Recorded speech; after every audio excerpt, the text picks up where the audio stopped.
Bapak, Ibu, saudara-saudariku yang terkasih dalam Tuhan kita Yesus Kristus, salam jumpa kembali.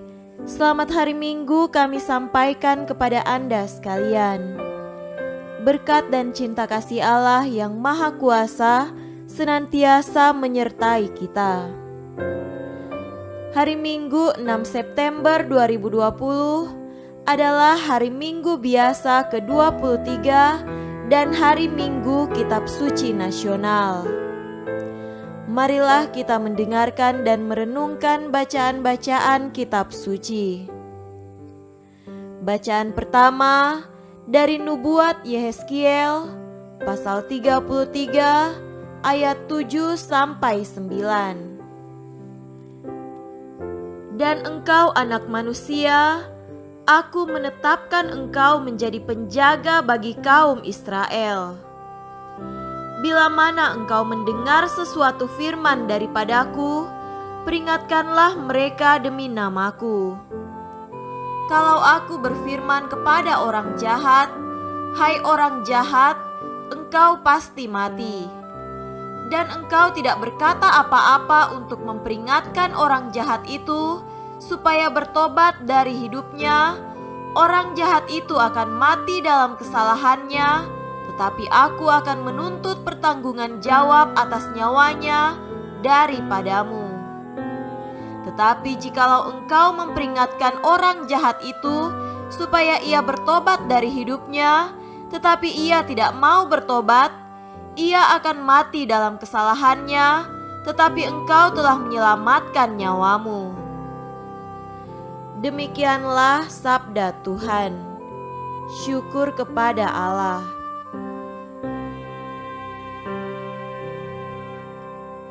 Bacaan kedua dari surat Rasul Paulus kepada jemaat di Roma, pasal 13 ayat 8 sampai 10.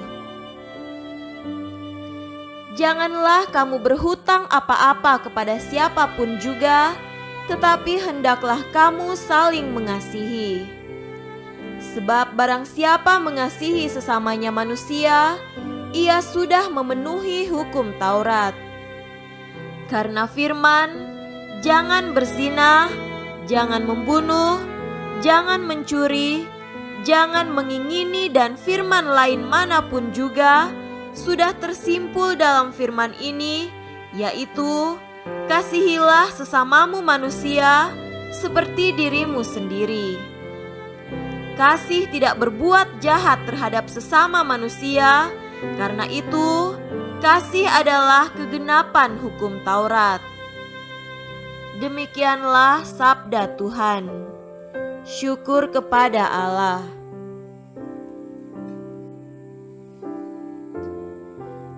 Tuhan beserta kita sekarang dan selama-lamanya. Inilah Injil Yesus Kristus menurut Matius. Dimuliakanlah Tuhan. Injil Matius pasal 18 ayat 15 sampai 20. Apabila saudaramu berbuat dosa, tegurlah dia di bawah 4 mata. Jika ia mendengarkan nasihatmu, engkau telah mendapatnya kembali. Jika ia tidak mendengarkan engkau, bawalah seorang atau 2 orang lagi, supaya atas keterangan 2 atau 3 orang saksi, perkara itu tidak disangsikan. Jika ia tidak mau mendengarkan mereka, sampaikanlah soalnya kepada jemaat. Dan jika ia tidak mau juga mendengarkan jemaat, pandanglah dia sebagai seorang yang tidak mengenal Allah atau seorang pemungut cukai. Aku berkata kepadamu, sesungguhnya apa yang kamu ikat di dunia ini akan terikat di sorga, dan apa yang kamu lepaskan di dunia ini akan terlepas di sorga. Dan lagi aku berkata kepadamu, jika 2 orang daripadamu di dunia ini sepakat meminta apapun juga, permintaan mereka itu akan dikabulkan oleh Bapa-Ku yang di sorga. Sebab di mana 2 atau 3 orang berkumpul dalam namaku, di situ aku ada di tengah-tengah mereka." Demikianlah Injil Tuhan. Terpujilah Kristus.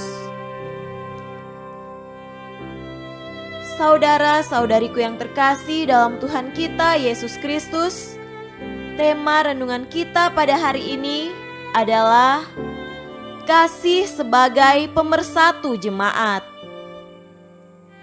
Tugas penting yang diemban gereja adalah mempersatukan semua jemaat dalam satu kawanan, sebagaimana tugas yang telah dimulai oleh Yesus. Yesus bersabda, supaya mereka semua menjadi satu, sama seperti Engkau, ya Bapa, di dalam Aku, dan Aku di dalam Engkau. Atau sabda Yesus, ada lagi padaku domba-domba lain yang bukan dari kandang ini.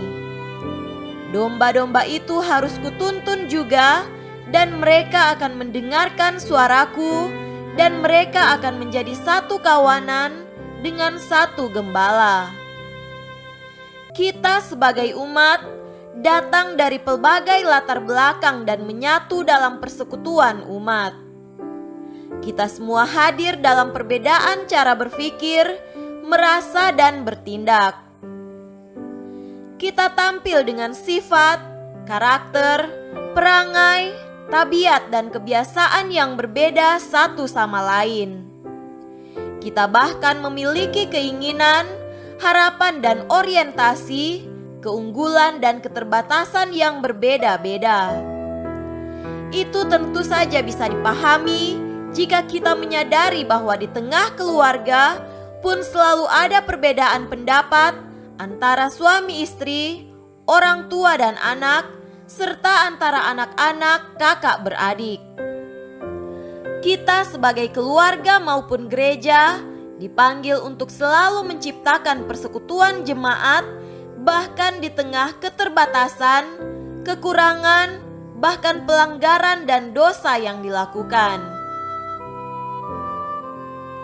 Saudara-saudariku terkasih, kesalahan, pelanggaran dan dosa yang terjadi baik di tengah keluarga maupun di tengah jemaat menciptakan ketidaksempurnaan, ketidaktenangan, ketidakteraturan, bahkan konflik dan perpecahan. Hal itu tidak hanya mengganggu keharmonisan hubungan antar jemaat atau antar anggota keluarga, melainkan juga mengganggu hubungan keselamatan antara manusia dengan Allah. Oleh karena itu, Yesus memberikan petunjuk kepada para murid tentang cara menangani orang-orang yang berbuat dosa di tengah jemaat. Tidak disebutkan jenis dosa yang dilakukan, namun segala sesuatu yang bertentangan dengan persatuan jemaat dan persekutuan jemaat dengan Allah tentu masuk dalam kategori itu. Untuk menangani mereka yang berbuat dosa, Yesus menunjukkan 3 tahap pendampingan. Pendampingan tahap yang pertama adalah menegur di bawah 4 mata. Ini mengandaikan hanya kehadiran 2 orang saja, yakni si pendosa dan seorang pendamping dari jemaat. Ini adalah teguran yang lebih bersifat personal, pribadi, rahasia, tidak melibatkan orang lain selain seorang pendamping dengan warna kasih persaudaraan. Sebagai manusia, si pendosa harus dihargai, dicintai, diarahkan dengan penuh kelembutan dan kasih. Atas cara demikian, si pendosa diharapkan merasa tergerak oleh kasih yang ditunjukkan oleh si pendamping. Jika tahap pertama ini berhasil, maka nasihat diterima dan si pendosa bisa berubah, bertobat dan kembali ke jalan yang benar. Pendampingan tahap kedua dilakukan jika si pendosa sama sekali tidak menggubris nasihat si pendamping. maka para murid dianjurkan untuk melibatkan orang lain, seorang atau dua orang, agar dengan keterangan dua orang saksi, perkara itu tidak disangsikan. Hal ini bisa terjadi karena si pendosa mengelak dari kenyataan bahwa ia berdosa, entah karena kurang memahami arti kesalahan dan dosa, atau karena memang kebutuhan mendesak yang tidak bisa dilakukannya, atau karena memang ia mau berkelit dan membenarkan diri serta tidak mau dituduh sebagai orang yang bersalah. Keterangan dua orang saksi bersifat membantu si pendosa untuk menyadari kesalahannya lalu bisa bertobat, entah dengan cara memberi nasihat atau cara yang lebih kreatif, atau memberikan data-data dan bukti-bukti kesalahan yang dilakukannya. Tahap ini pun harus dibuat dengan penuh hormat, tanpa ada rasa permusuhan atau pertentangan. Maksud pendampingan adalah mengantar orang ke jalan yang benar. Maka para murid tidak boleh melibatkan kemarahan dan emosi, pertentangan atau malah permusuhan. Itu hanya mengakibatkan dosa yang berkelanjutan atau dosa yang semakin besar lagi. Apapun caranya, tetaplah seseorang dianggap sebagai anggota jemaat, anggota keluarga Allah. Namun pendampingan tetap harus dilakukan karena menegur atau mengingatkan seseorang supaya sadar akan kesalahannya akan menyelamatkan orang itu agar ia tidak mati dalam kesalahannya.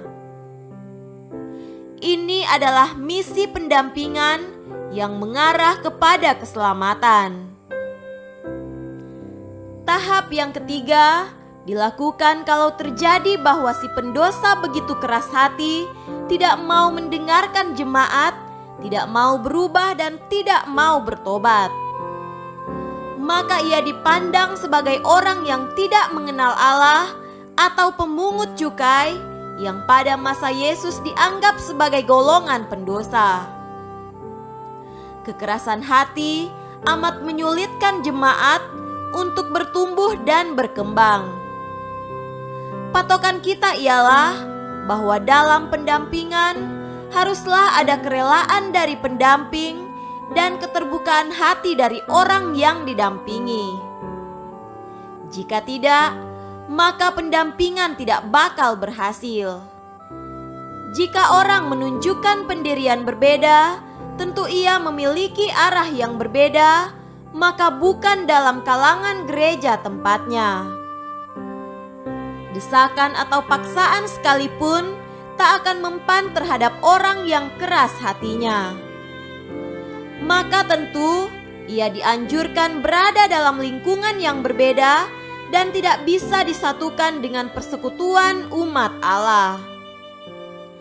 Konsekuensi lain ialah bahwa kerap hukuman ringan atau berat yang dilakukan secara organisatoris dalam bentuk pencabutan hak, pembatasan kebebasan, pemberhentian kemudahan dan fasilitas, serta pendapatan atau pemindahan tugas, bahkan pemberhentian kerja atau kontrak adalah langkah terakhir untuk menyelesaikan masalah yang berkepanjangan. Bukan soal hukuman atau sanksi yang diutamakan di sini, tetapi soal kelayakan seseorang berada dalam suatu tempat, termasuk dalam umat Allah. Saudara-saudariku yang terkasih dalam Tuhan kita Yesus Kristus, apapun cara pendampingan, di atas segala-galanya, kasih dan persatuan perlu terus ditegakkan. Paulus menasihati dalam bacaan kedua, jangan berhutang apa-apa kepada siapapun, tetapi hendaknya kamu saling mengasihi. Sebab barang siapa mengasihi sesamanya manusia, ia sudah memenuhi hukum Taurat. Kita diajak untuk menyelamatkan sesama kita dari kesalahan dan dosanya dengan cara yang baik, lembut dan penuh kasih. Kita pun pada akhirnya perlu menjaga diri kita sendiri agar luput dari dosa, agar kita selalu berada dalam jalan yang benar.